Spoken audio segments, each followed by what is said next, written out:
Where'd all the time go? It's starting to fly.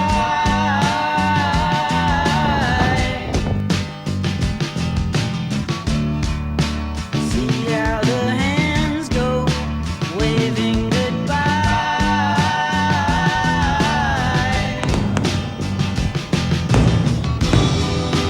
No, I get so forgetful when I look in your eye. I told you. Telat ka ba? Masay mo?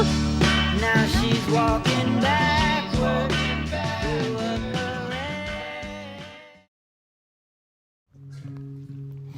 This year felt like flipping through an old photo album. Moments I could never quite hold on to, yet ones that will stay with me forever. Time is funny like that. You don't realize how much you love a moment until it's already packed its bags and left. And that was 2024. Fast, relentless, beautiful, and somehow never quite enough.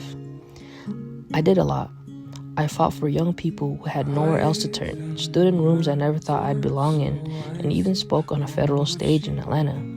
I became the kind of person my younger self would have admired, a homeowner, a professional, someone who on paper had made it.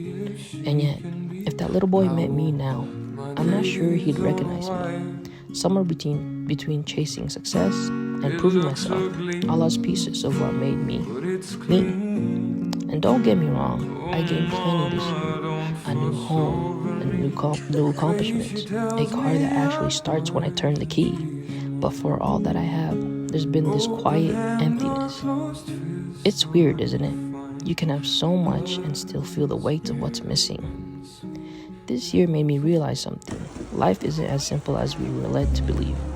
When I was younger, I thought happiness was a checklist. A house, a job, stability. But now I see what I really miss are the things I used to take for granted.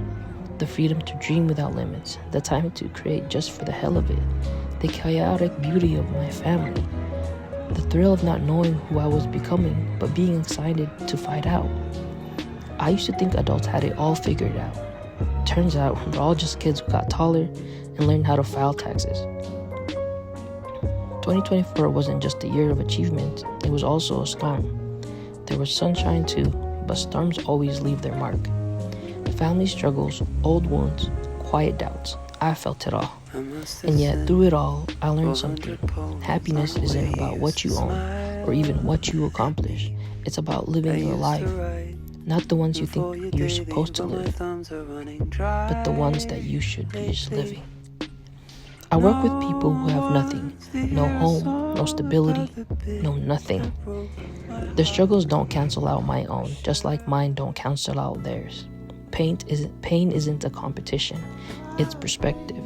And I've realized that suffering isn't just what happens to you, it's what you choose when you let your pain write the story for you. For too long, I let mine hold the pen, but not anymore. This year, I worked harder than I thought possible. I loved deeper. I faced truths I spent years running from. And now, as I look ahead, I knew what I want.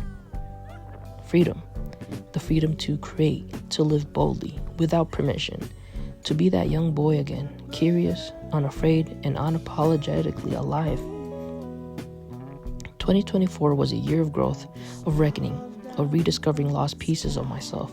And as I stepped into this new year, I want to live in a way that honors everything I've been through and everything I've become. So here's to the storms and the rainbows and the pain and the joy. The messy, complicated, beautiful balance of being a human. Was that a little cliche? And here's to you, whoever you are, wherever you are. May you have the courage to live on your own terms.